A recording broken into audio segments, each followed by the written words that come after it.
मैं डॉक्टर उषा पुरोहित, government college Orchha. हमारा subject है हिस्ट्री।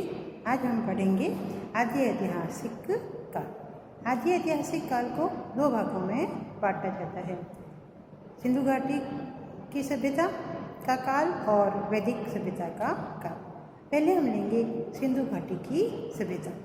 सिंधु घाटी की सभ्यता का जो काल पीरियड है, विभिन्न विद्वानों ने अपने अपने दृष्टिकोण से अलग अलग काल पीरियड बताया है। तो उन्होंने पुरातत्ववेत्ताओं ने अपना जो अवशेष प्राप्त हुए उन अवशेषों का अध्ययन किया और उन अध्ययन करने के बाद में अंततः कई विचार आए थे, लेकिन अंततः एक निष्कर्ष पर पहुँचे और वह निष्कर्ष था कि इसका जो काल पीरियड है वह 2500 ईसा पूर्व से लेकर 1500 ईसा पूर्व तक का निर्धारित किया जा सकता है, क्योंकि सिंधु घाटी की जो सभ्यता है वह एक नगरीय सभ्यता।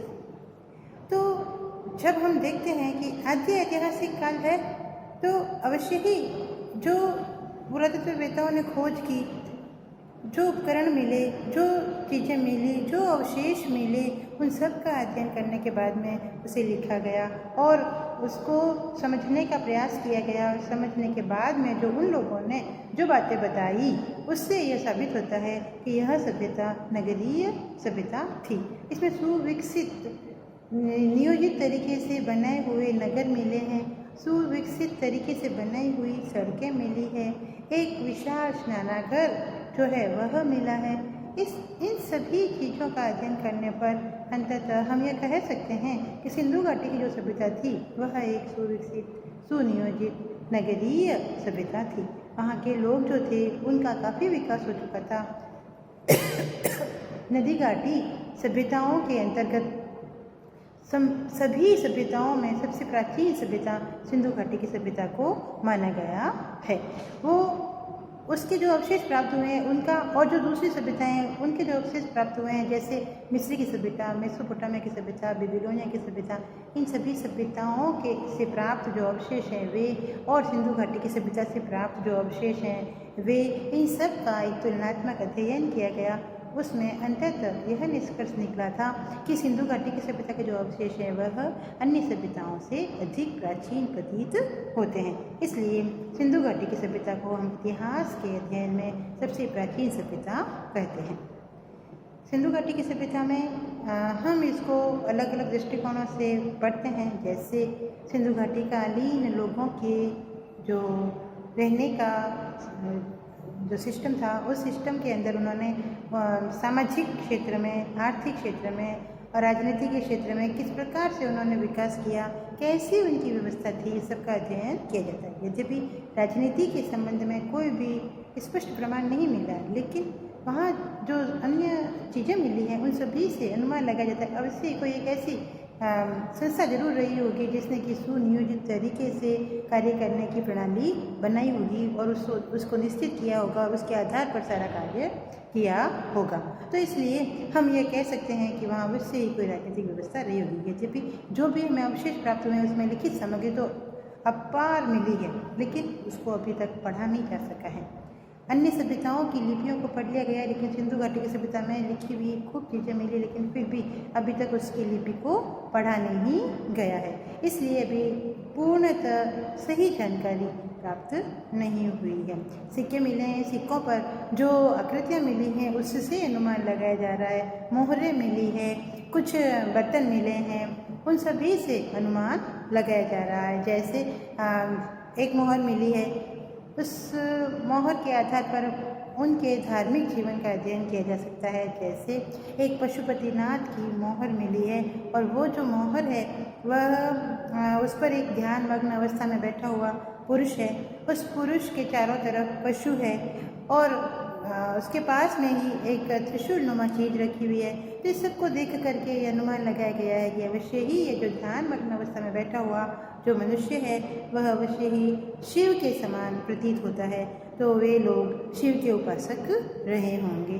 ठीक इसी प्रकार से कुछ छल्ले मिले हैं, उनको योनि का प्रतीक माना गया है। तो ऐसा माना गया है कि शिव और पार्वती के वे पुजारी थे, उनके उपासक थे, उनकी उपासना करते होंगे। साथ ही अनेक ऐसे अवशेष प्राप्त हुए हैं जिससे हम अनुमान लगा सकते हैं कि वे प्रकृति की भी पूजा करते थे, वन की पूजा करते थे, वन को देवी के रूप में मानते थे, तो वन देवी कह करके उनकी उपासना करते थे, वृक्षों की उपासना करते थे, वृक्षों की पूजा करते थे। समय समय पर हमें कई ऐसी चीज़ें मिली है जिन पर कुछ ऐसे वृक्ष और पत्ते मिले हैं हमें, जिसे हम अनुमान लगा सकते हैं कि अवश्य ही वे जो पौधे हैं, या तो वो तुलसी का पौधा है, नीम का पौधा है, बबूल का पौधा है, वो जो पत्तियां हैं उन पत्तियों को देख करके हम ये अनुमान लगा सकते हैं कि अवश्य ही ये पेड़ पौधों की भी पूजा करते होंगे, माता देवी की उपासना करते होंगे। तो इस प्रकार से हम विभिन्न अवशेषों से ज्ञात कर सकते हैं कि सिंधु घाटी की जो सभ्यता के लोग थे उनका धार्मिक जीवन जो था वह किस प्रकार का रहा होगा। अब आता है कि नगरीय सभ्यता हम उसको कहते हैं। तो कैसे कहते हैं नगरीय सभ्यता?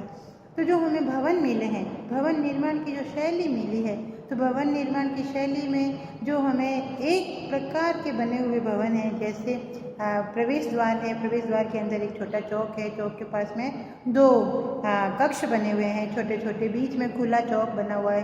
तो इस प्रकार से हम कह सकते हैं, और ये सारे एक जैसे बराबर बराबर नाप के बने हुए मिले हैं, जिससे अनुमान लगा सकते हैं कि अवश्य उन्होंने नियोजित तरीके से नगर का निर्माण किया होगा। उसमें कुछ भवन छोटे मिले हैं, कुछ बड़े मिले हैं, तो यह भी अनुमान लगा सकते हैं उनकी सामाजिक स्थिति का कि उसमें निम्न श्रेणी के लोग, मध्यम श्रेणी के लोग या उच्च श्रेणी के लोग भी रहते थे। उनके भवन अलग अलग प्रकार के रहे होंगे। अब आता है कि सार्वजनिक जीवन भी उनका रहा है, तो उसमें एक बहुत बड़ा स्नानागार मिला है। उस स्नानागार में ऐसा अनुमान लगाया जाता है कि सार्वजनिक रूप से वहाँ पर स्नान आदि का आयोजन रहता होगा, क्योंकि जब बड़ा धार्मिक आयोजन हुआ होता होगा तब वे अवश्य ही वहाँ पर सामूहिक रूप से स्नान करते होंगे। उसमें ही एक कुंड भी बना है, स्नानागार के पास में कुंड बना है और कपड़े बदलने के कक्ष भी बने हुए मिले हैं, जिससे अनुमान लगाया जा सकता है कि वो एक सार्वजनिक स्नानागार रहा होगा। इस स्नानागार का बहुत महत्व रहा होगा उनके जीवन में। तो इन अवशेषों से हम ये ज्ञात कर सकते हैं कि सिंधु घाटी की जो सभ्यता थी वह एक सुनियोजित नगरीय सभ्यता रही थी। अब आता है कि हम दूसरी ओर आगे बढ़ते हैं अगर, तो सिंधु घाटी सभ्यता के काल से मनुष्य जो था वह आगे बढ़ा और वैदिक सभ्यता जो है हमें दिखाई देती है। तो वैदिक सभ्यता जो थी उसका काल पीरियड 1500 ईस्वी से लेकर करके 600 ईसा पूर्व तक का माना जाता है। वैदिक सभ्यता में मनुष्य जो था वह और अधिक सभ्य हो गया। जैसे सिंधु घाटी की सभ्यता का मनुष्य सभ्य था, लेकिन वैदिक सभ्यता का जो मनुष्य था वह और अधिक सभ्य हो गया, अध्ययन अध्यापन का कार्य भी करने लग गया था और उसके मस्तिष्क का पूर्ण विकास हो चुका था।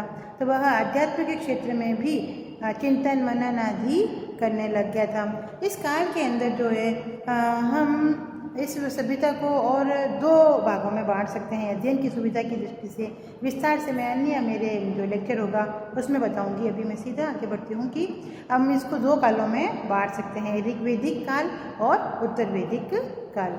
ऋग्वैदिक काल का जो पीरियड है वह 1500 ईसा से 1000 ईसा पूर्व तक का माना जाता है और 1000 ईसा पूर्व से लेकर करके 600 ईसा पूर्व तक का उत्तर वैदिक काल माना जाता है। तो इस प्रकार से यदि हम देखें तो ऋग्वैदिक काल में जो था उन्होंने अपने वैदिक आत्मा से संबंधित, परमात्मा से संबंधित जो चिंतन मनन ऋषि मुनियों ने किया था, जो मनुष्य जो था वह आगे बढ़ा और उसने जो भी अपने अनुभव से, जीवन के अनुभव से जो भी बातें बताई वो सब जो थी वह ऋग्वैदिक काल में आती है। तो ऋग्वैदिक काल में जो ऋषि मुनि थे उन्होंने अपने शिष्यों को ज्ञान करवाया, उन शिष्यों ने अपने शिष्यों को ज्ञान करवाया। इस प्रकार से जो आगे से आगे क्रम बना उसे हम श्रुति भी कहते हैं। तो इस काल के अंदर जो है वह ऋग्वैदिक काल के अंदर फिर वेद की रचना हुई।